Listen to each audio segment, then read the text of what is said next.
Hello students, आप लोगों ने बहुत कमेंट करी थी कि सर गॉस डाइवर्जन थ्योरम पे एक वीडियो बनाओ।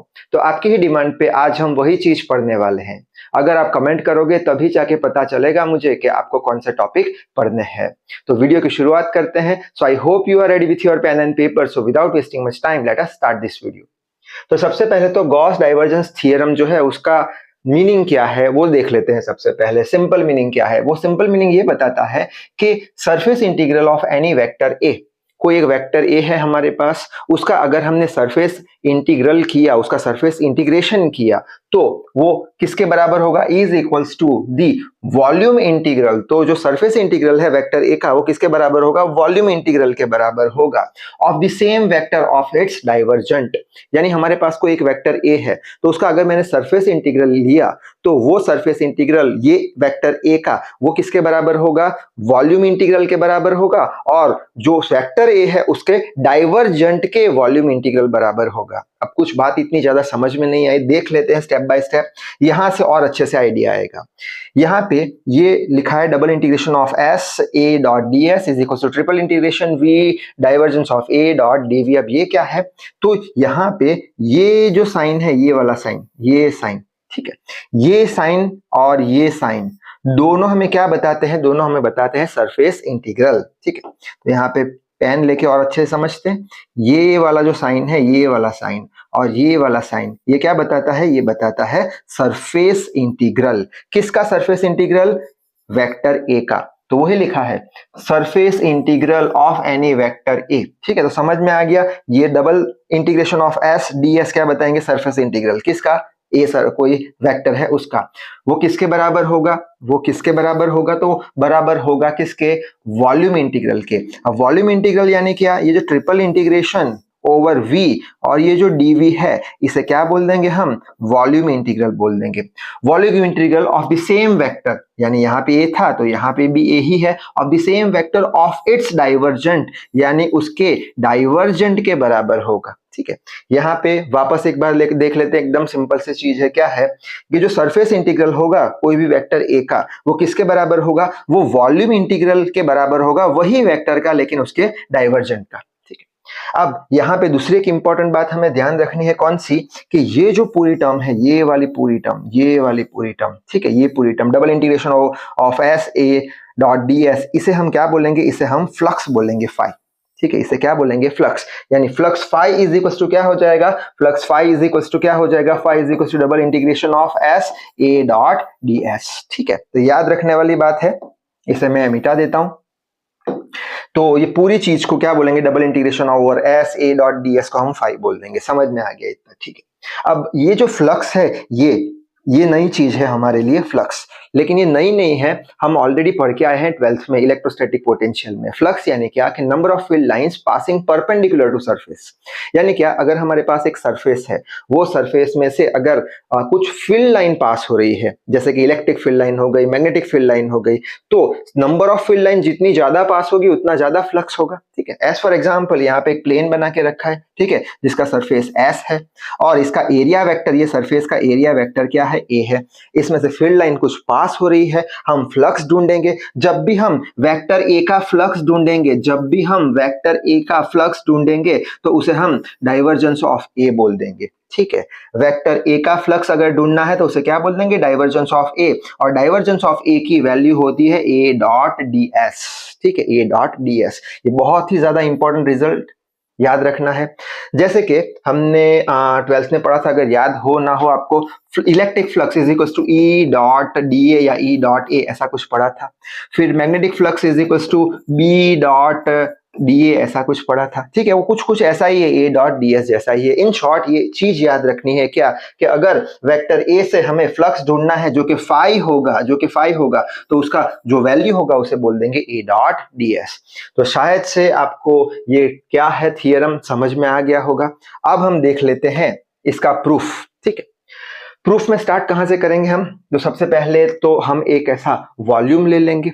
ये एक सरफेस है जो पूरे वॉल्यूम को कवर करके रखा है, तो यहाँ पे लिखा है let's take one finite volume, मालूम है वॉल्यूम कितना है, which is covered with one surface S. ठीक है, एक वॉल्यूम ले लिया।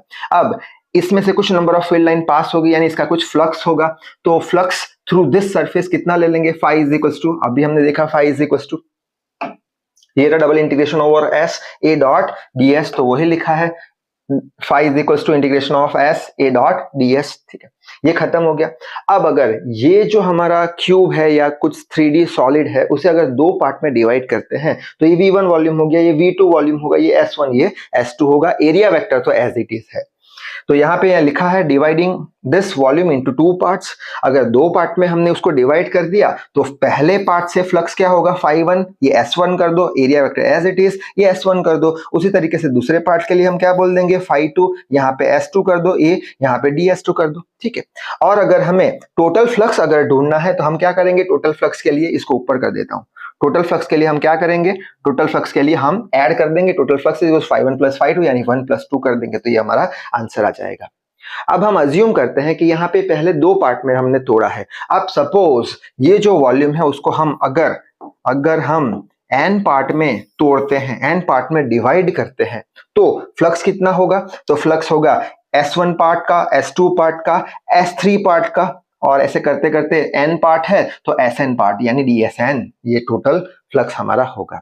अब इतना लंबा इक्वेशन है, इसे अगर हमें शॉर्ट में लिखना है तो हम कैसे लिखेंगे, शॉर्ट में लिखना है तो हम कैसे लिखेंगे इसे, phi is equal to summation of i is equal to 1 to n double integration of si a dot si। अब इसका मतलब क्या निकला, इसका मतलब ये निकला कि समेशन यानी एडिशन करना है हमें, i की वैल्यू 1 से लेके n तक, यानी i की वैल्यू अगर 1 रखते हैं तो क्या आ जाएगा यहाँ पे S1, ये तो as it is dot ds1, फिर समेशन को देखो तो प्लस लगा लो, फिर n i की वैल्यू 2 रखो तो S2 ds2, फिर वापस से प्लस 3 4 5, ऐसे करते करते कहां तक जाना है, n तक जाना है। यानी ये इक्वेशन को हम ऐसे रिड्यूस कर सकते हैं, या ये इक्वेशन पे से हम ये इक्वेशन बना सकते हैं, ठीक है। अच्छा, आगे बढ़ते हैं। अब ये तो क्या है, सरफेस इंटीग्रेशन, हमें तो क्या चाहिए, वॉल्यूम इंटीग्रेशन। क्यों वॉल्यूम इंटीग्रेशन, अभी हमने देखा था ये वॉल्यूम इंटीग्रेशन चाहिए, सरफेस इंटीग्रेशन लिया। अब वॉल्यूम इंटीग्रेशन चाहिए तो हमें पता है कि वॉल्यूम को कुछ इंट्रोड्यूस कराना पड़ेगा। वॉल्यूम इंटीग्रेशन के लिए वॉल्यूम को इंट्रोड्यूस कराएंगे तो उसके लिए क्या बोल देंगे हम, कि यहाँ पे हम ये जो इक्वेशन है उसे क्या कर देंगे, मल्टीप्लाई और डिवाइड कर देंगे, किससे, मल्टीप्लाई और डिवाइड विथ vi कर देंगे। क्यों, to convert surface integral into volume integral. तो क्या किया, यहाँ पे vi से मल्टीप्लाई कर दिया ये इक्वेशन को और vi से डिवाइड कर लिया। अब यहाँ पे हम एक कंडीशन लगाने वाले हैं, कौन सी, कि if n is equal to infinite, यानी जो हम नंबर ऑफ पार्ट जो तोड़ रहे हैं वो अगर इनफाइनाइट हो, आगे हमने दो पार्ट में तोड़ा था, तब दो पार्ट में जब तोड़ा यानी n इज इक्वल टू 2 था, तब वॉल्यूम कम हो गया था। अगर हम n पार्ट में तोड़े, बहुत सारे पार्ट में तोड़े, छोटे छोटे पार्ट हो जाएंगे, तब क्या हो जाएगा, जो वॉल्यूम होगा वो टेंड्स टू 0 हो जाएगा, ठीक है। जैसे कि हमारे पास एक चॉकलेट है, एक चॉकलेट अगर हमने दो पार्ट में तोड़ दी तो कुछ वॉल्यूम होगा चॉकलेट को। अगर वो छोटी चॉकलेट को 10 पार्ट में तोड़ेंगे तो हर एक के भाग में निग्लिजिबल चॉकलेट आएगी, यानी वॉल्यूम कैसा होगा, निग्लिजिबल, टेंड्स टू 0 होगा, 0 नहीं होगा वॉल्यूम कभी, लेकिन वेरी वेरी लेस होगा, ठीक है। कब, जब नंबर ऑफ पार्ट इनफाइनाइट हम कर दे, तोड़ते जाए, ठीक है। अच्छा, अब यही कंडीशन हम यहाँ पे रखने जा रहे हैं, कैसे, phi तो एज इट इज लिख लिया, यहाँ पे लिमिट vi टेंड्स टू 0 लिखा। क्यों, vi कैसा हो रहा है, वॉल्यूम टेंड्स टू 0 है, 0 है नहीं। Double integration of s a dot ds। अब सर ये vi यहाँ पे लिखा क्यों नहीं, क्योंकि ये vi क्या है, निग्लिजिबल है, टेंड्स टू 0 है, 0 नहीं है, टेंड्स टू 0 है, निग्लिजिबल है, तो उसकी वैल्यू इसके कंपेयर में हम निग्लेक्ट कर देंगे, ठीक। और divided by vi as it is. अब यहाँ पे vi 0 नहीं लिख सकते, नहीं तो यहाँ पे आंसर एकदम रॉन्ग आ जाएगा, अनडिफाइंड हो जाएगा, ठीक है। तो vi का कुछ वैल्यू है लेकिन टेंड्स टू 0 है, ठीक है। आगे बढ़ते हैं। अब यहाँ पे ये जो phi की वैल्यू है, phi की वैल्यू हमने क्या मानी थी, आगे देखा था हमने, double integration of s a dot ds, ये रहा double integration of s a dot ds, तो वही लिख ली phi की वैल्यू लिख ली सेम, ठीक है। ये आ गई phi की value, which is equals to, ये पूरा टर्म यहाँ पे लिखा, लेकिन यहाँ पे एक नई चीज करी है, कौन सी, कि ये जो a डॉट ds है, ये a dot ds A dot D S, ठीक है। उसको हम क्या बोलते हैं, डाइवर्जन ऑफ ए बोलते हैं, ठीक है। तो यहाँ पे डाइवर्जन ऑफ ए हमने लिख लिया ए डॉट डी एस का, और सरफेस इंटीग्रल है तो डी एस भी लगा दिया साथ में, कोई के तो रिस्पेक्ट में हमें करना पड़ेगा उसका इंटीग्रेशन, ठीक है। तो सिंपली हमने क्या किया, ए डॉट डी एस की जगह डाइवर्जन ऑफ ए लगा लिया। अब ये चीज ऑलरेडी हम देख चुके हैं, वापस से एक बार देख लेते हैं। यहाँ पे लिखा है डाइवर्जन ऑफ ए किसके बराबर है, ए डॉट डी एस के बराबर। तो यहाँ पे डाइवर्जन ऑफ ए किसके बराबर है, divergent of sorry A dot D S किसके बराबर है, डाइवर्जेंट ऑफ ए के बराबर है। तो ए डॉट डी एस की जगह क्या लिख लिया, डाइवर्जेंट ऑफ ए, और डी एस लिखना जरूरी है क्योंकि कोई के रिस्पेक्ट में तो इंटीग्रेशन कराना पड़ेगा। जैसे कि हो गया इंटीग्रेशन ऑफ एक्स, तो ये गलत हो जाएगा, with respect to D X कराएंगे तो with respect to D S करा देंगे, क्यों, सरफेस है तो डी एस करा दिया, ठीक है। आगे बढ़ते हैं, ये टर्म एज इट इज यहाँ पे लिख ली हमने। अब ये vi को अगर हटाना है तो वॉल्यूम इंटीग्रल कन्वर्ट करना पड़ेगा। अब सरफेस इंटीग्रल होगा तो दो इंटीग्रेशन होंगे, जैसे कि हो गया लेंथ और विड्थ।